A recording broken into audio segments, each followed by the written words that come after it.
मेरा सपना डॉक्टर बनने का था, लोगों का इलाज करने का। दिव्या मिश्रा एक चमकता सितारा थी, बड़े सपनों वाली एक लड़की। उसकी जिंदगी उम्मीदों से भरी थी। वो हमेशा मुस्कुराते हुए मेहनत करती थी। दिव्या सबको प्यारी थी, लेकिन किस्मत को कुछ और ही मंजूर था। एक दिन उसका उजाला बुझ गया।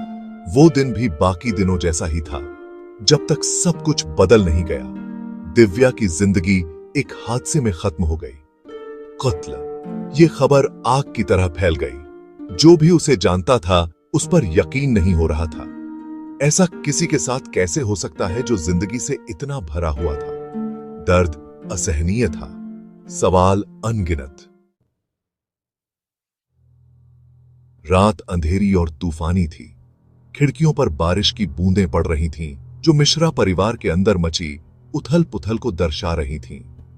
दिव्या कॉलेज से घर नहीं लौटी थी। उसका फोन अनुत्तरित रहा।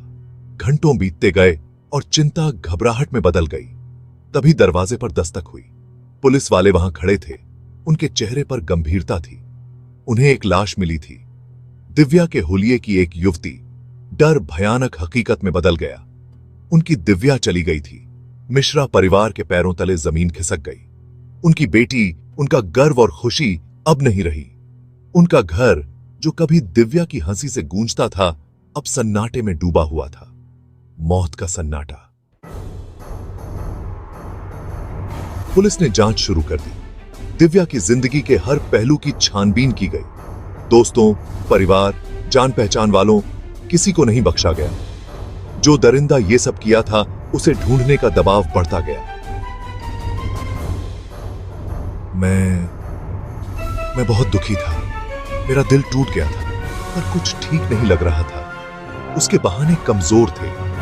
उसकी कहानियां मेल नहीं खा रही थी। उसकी आंखों में एक अंधेरा था, कुछ छिपा हुआ सा।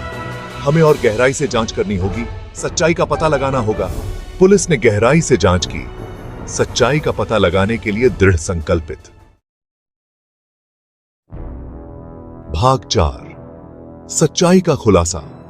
फोरेंसिक सबूत और गवाहों के बयान। फोरेंसिक सबूतों ने एक भयानक तस्वीर पेश की। अपराध स्थल पर उंगलियों के निशान रोहन से मेल खाते थे। गवाह आगे आए, जिन्होंने दंपति के बीच हुई तीखी बहस के बारे में बताया। शक का जाल रोहन के चारों ओर कसता गया। फोन रिकॉर्ड से पता चला कि रोहन ने दिव्या को उसकी हत्या की रात कई गुस्से वाले मैसेज भेजे थे। उसके एक स्वस्थ रिश्ते के दावे चूर चूर हो गए। यह स्पष्ट हो गया कि रोहन कुछ भयानक छिपा रहा था। सबूत बढ़ते जा रहे थे, सीधे रोहन की ओर इशारा कर रहे थे। वह मुख्य संदिग्ध बन गया था। दबाव में उसके दुहक का दिखावा चरमराने लगा।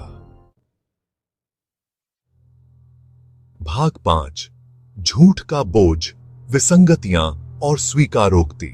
रोहन की कहानी बिखर रही थी। उसके शुरुआती बयान सबूतों से मेल नहीं खाते थे। उसने दावा किया कि वह घर पर था, लेकिन गवाहों ने उसे अपराध स्थल के पास देखा। उसके झूठ उसके पकड़े जा रहे थे। कड़ी पूछताछ के तहत रोहन टूट गया। मासूमियत का मुखौटा फिसल गया, जिससे नीचे का राक्षस ड्यूरेओनास्ता। उसने गुस्से में दिव्या की हत्या करने की बात कबूल की। सच सामने आ गई थी।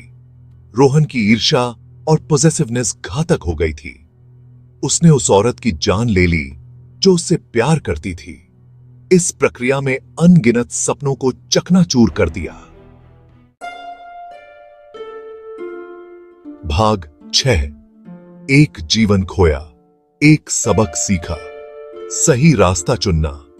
दिव्या की कहानी अपराध के विनाशकारी परिणामों की एक कठोर याद दिलाती है। यह विपत्ति के समय में भी सही रास्ता चुनने के महत्व पर प्रकाश डालता है। हमें अपनी भावनाओं को प्रबंधित करना, अपने गुस्से पर नियंत्रण रखना और जरूरत पड़ने पर मदद लेना सीखना चाहिए। हिंसा कभी जवाब नहीं होती। दिव्या का दुखद अंत हम सभी के लिए सबक का काम करता है। आइए हम क्रोध पर शांति, घृणा पर प्रेम और हिंसा पर संवाद का